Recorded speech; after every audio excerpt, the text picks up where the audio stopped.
2377 had beaten 1960 in capturing the past 4 first. They beat 1960 in placing Alliance forts down at the most crucial areas in Zone 5. They were outnumbering 1960 in the field. And most importantly, they were able to keep their main Alliance fortresses from being destroyed. Not only that, but they used all of their slight victories to fully encircle 1960 in the zone. This had never been done before against 1960. The Rise of Kingdoms community was in total shock. And you might be wondering, what was happening inside of 1960? What were they doing to try to turn the tides against 2377? Oh please, the great Lilith God, please accept our sacrifices. Please, mighty Lilith, let's turn the tides against 2377 and destroy them. Please, destroy them. Let us win. Hey, what are you guys doing? Why is Arvax and Mad Achilles dumping their gold chests into the fire? And why are you guys wearing ancient Roman armor? And what are we doing in ancient Rome? It's 2025, guys. Sibo, thank goodness you made it. Say some words. I think the great gods of Lilith is about to give us luck to change the tides against 2377. Well then, first off, there are no gods of Lilith. There isn't any luck we could get for fighting against 2377. And most importantly, why aren't you guys field fighting?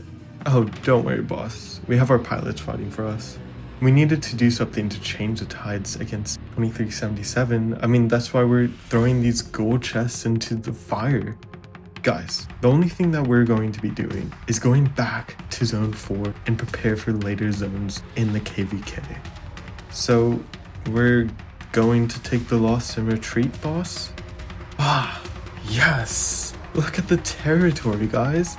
We are only getting destroyed out here. That's right. When 1960 was completely surrounded, it was facing constant pressure everywhere and at all times. Seawill called for a surrender to give them time to reset and to push in later zones.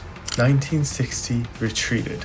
Retreat? Retreat? Did somebody say retreat? Who's this guy? We are 1960. We don't retreat to nobody. We don't lose to nobody. What about 1093? Shut up, you. Who is that? Guys, is that Lilith? Oh my god, it's Lilith, guys. We're saved. We're saved. Lilith? Oh no. It's not Lilith. I'm your nightmare. It's Leo, run! Guys, calm down. Calm down. Sibo, how dare you try to retreat? Do you think we're some DC kingdom that just gives up when we don't get our way all the time? Look at this. Sibo's getting yelled at. How embarrassing. What are you laughing at? At least Seawell doesn't retreat his marches back home like the rest of you. Oh, boo-hoo. My march is at 75%. I better retreat. You think that's how 1960 fights? Maybe I was wrong. Whoever was a recruiting officer did recruit a bunch of DC'd fighters and pretend to be a genius. Why does he have to be so mean? Now, since I guess I have to come out of my retirement to save this DC'd kingdom, I guess I'll have to save you guys and lead you all to victory. So come on, follow me.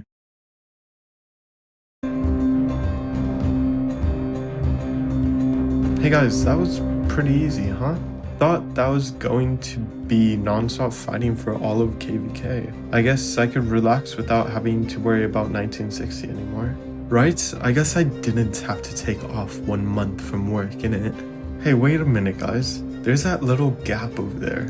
You don't think 1960 can use it to come back and sneak attack us when we're sleeping, right? Oh no, we should be fine. It's not like they're going to come out of that mountain gap and just attack us and slaughter us all.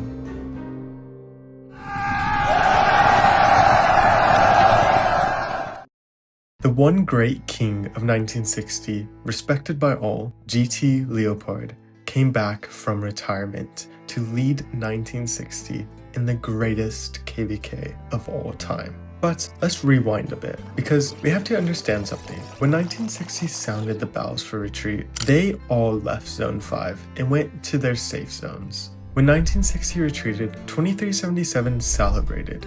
I mean, they just beat the greatest kingdom in all of the game. So they began to build their territory in the zone. But what they didn't know was when GT Leopard returned to lead, he had a plan.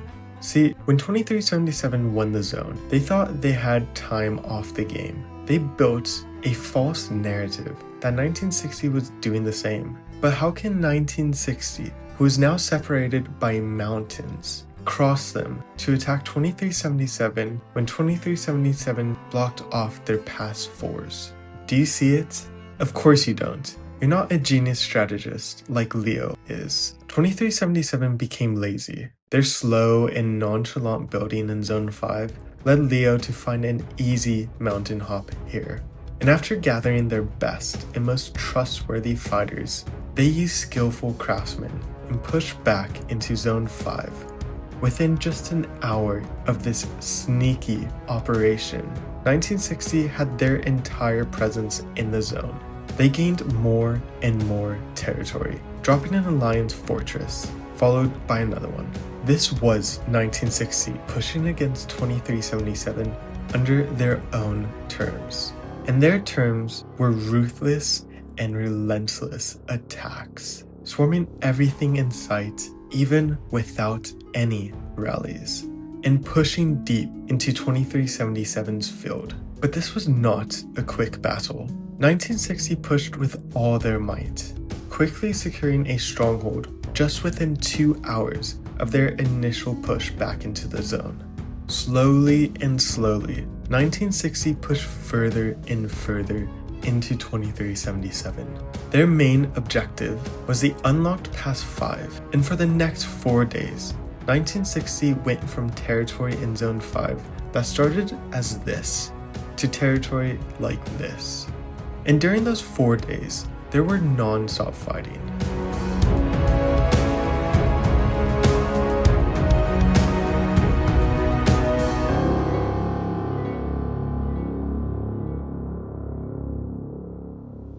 There were many amazing moments from this surprise attack, but it all led up to the opening of the Pass 5. The significance of the surprise attack meant that 1960 gained more territory to build out from this pass. The significance of the surprise attack meant that 1960 gained more territory to build out further from this pass.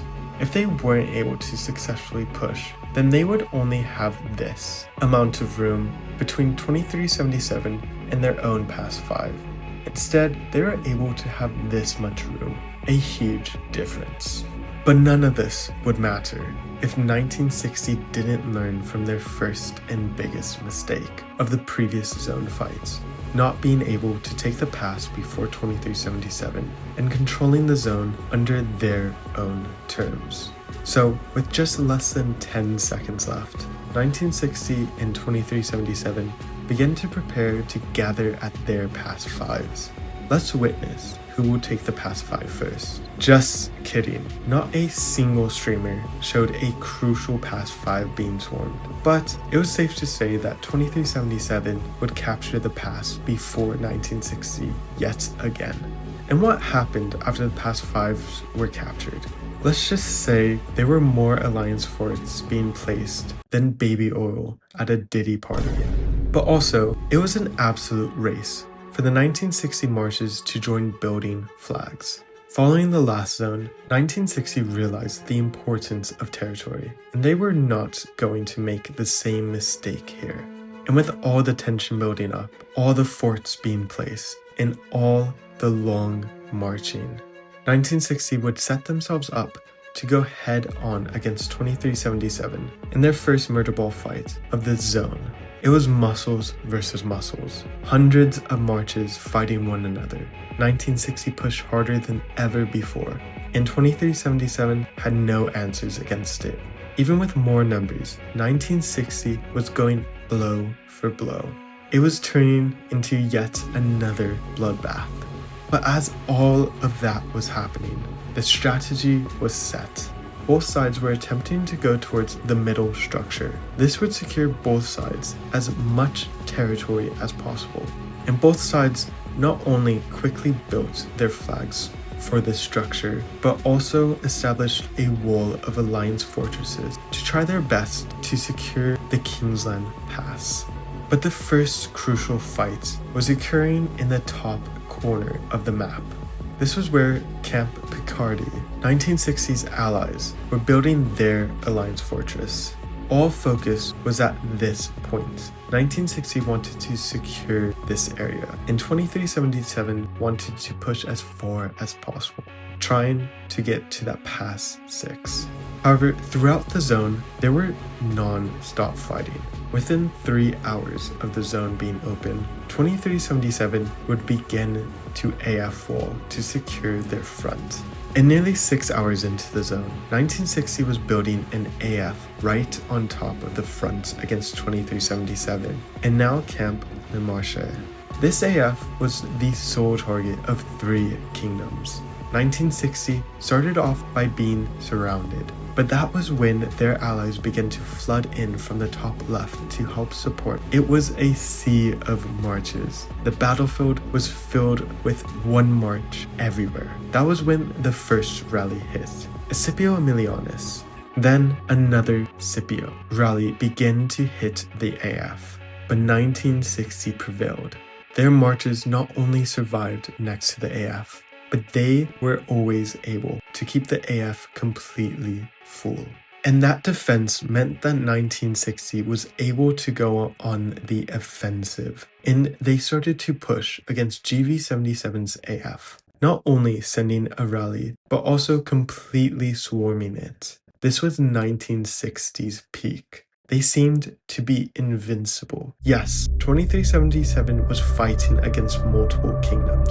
They were able to get multiple burns at key times, but 1960 was swarming anything on sight. And so after nearly 9 hours, the zone looked like this. And it would stay like this for a while. But 1960 continued to dominate, continued to swarm, and continued to keep pressure on 2377.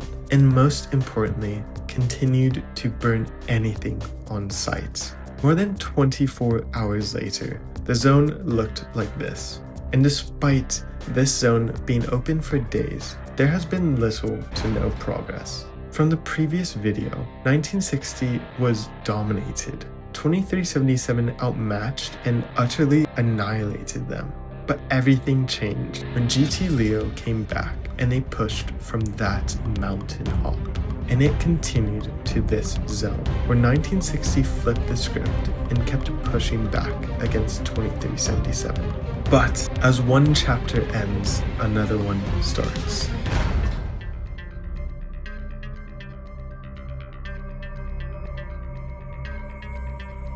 All the anticipation, all the build-up, the non-stop fighting for nearly 2 weeks led to this. It was 2377, 1606, 1365, and 2975, going against 1960, 1093, and Camp Picardy. 2 sides, the best versus the best. Until now, 2377 and 1960 were tearing into one another. Both made mistakes. 1960 was outclassed early in the starting zones. Meanwhile, 2377 failed to capitalize on beating 1960 early and failed to block an eventual return of 1960 into Zone 5, leading 1960 to destroy 2377 in Zone 6. But nothing is certain, because on the other side, 1093 was pushing against 2 giant kingdoms, 1606 and 1365. However, 1093 was able to contain both kingdoms so far, but all that matters is how each kingdom performs in Kingsland. The final battle for the 4 biggest kingdoms in Rise of Kingdoms history comes down to one zone, in the biggest KVK in all of history. Kingsland started off just like any other Kingsland, with a pass swarm, and 2377 was the first to take the pass, followed by 1093. This allowed the slightest advantage for 2377 against 1960 and 1093 against 1365 and 1606. But both sides began to build their flags, trying to build as fast as possible to take as much space as possible. And their fighters marched towards one another for the last time. And as the fight waged on, the territory grew. Within 50 minutes of the pass opening, the territory looked like this. It quickly became a bloodbath. 1960 was pushing their hardest in response to 2377 pushing their flags. But both sides showcased their impressive defensive abilities by swarming any rally and filling every garrison. Meanwhile, 1093 was facing 2975, 1606, and 1093 at the same time, with some support from Camp Picardy.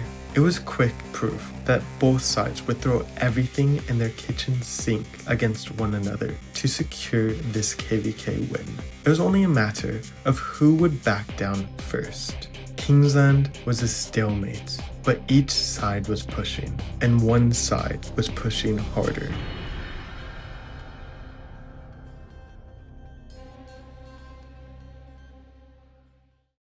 (1960) and 2377 was fighting for weeks. The two best kingdoms weren't holding anything back at all. So when 1960 was still asserting the same amount of pressure as early in the KVK, 2377 seemed to struggle. Every single rally followed by an intensive swarm. Even when 2377 fought back with their very own rally, an inescapable swarm, 1960 got up and threw an even harder punch back, showcasing no matter how many marches 2377 had over 1960, 1960 somehow won.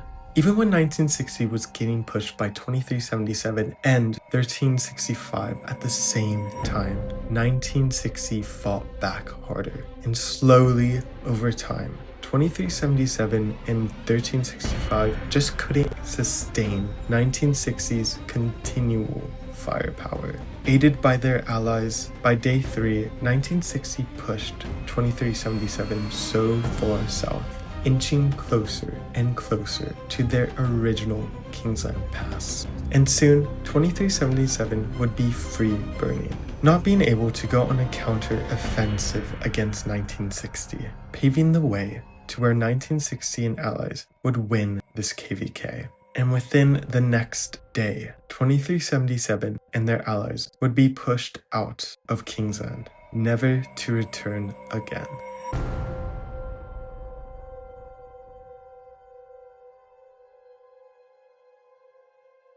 This was undoubtedly the most expensive and biggest KVK in all of the game's history. With non-stop fighting for nearly 3 weeks, it was the KVK we all would dream to have. It was also the KVK where millions of dollars would be spent to try to maintain fighting against one another and to boost their crystal tech as much as possible. But more impressively than the length and veracity of the fighting was the broken records this KVK witnessed. In total, this KVK resulted in a loss of nearly 30.5 billion collective power, the most ever in a single KVK. That is over 5.2 billion dead troops. And meanwhile, a gain of over 3 trillion kill points through over 144 billion T5 kills, the most in any single KVK to this point in Rise of Kingdoms. And potentially the most impressive record yet. Mr. Hope and Wild Lion breaking Yoda's previous record of 100 million T5s dead in a single KVK, as Mr. Hope would reach over 105 million deads, and Wild Lion reaching over 108 million deads, both losing over 1 billion power in a single KVK. That is a better flex than any single Rise of Kingdoms ad has ever produced. Finally, BT Cyborg and Prodigo both reached over 21 billion kill points, the most ever achieved in a single KVK for the time, until it was broken the very next KVK. This KVK demonstrated the lengths at which the most elite kingdoms would go to prove that they are the best kingdom in all of the game's history. And now, all throughout the Rise of Kingdoms community, we await to see what each kingdom does next. And lastly, I hope to wait a long time before I do another video, as this has literally taken years off my life. Although I showcased just one side of the fight, 1960 versus 2377, there were many more fights, many more rallies, and more importantly, many more stories within this KVK alone. And sadly, I was not able to cover all of them. But the next KVK story can arguably be more epic. A story that established Rise of Kingdoms fighting culture and set a standard that has still yet to be seen again.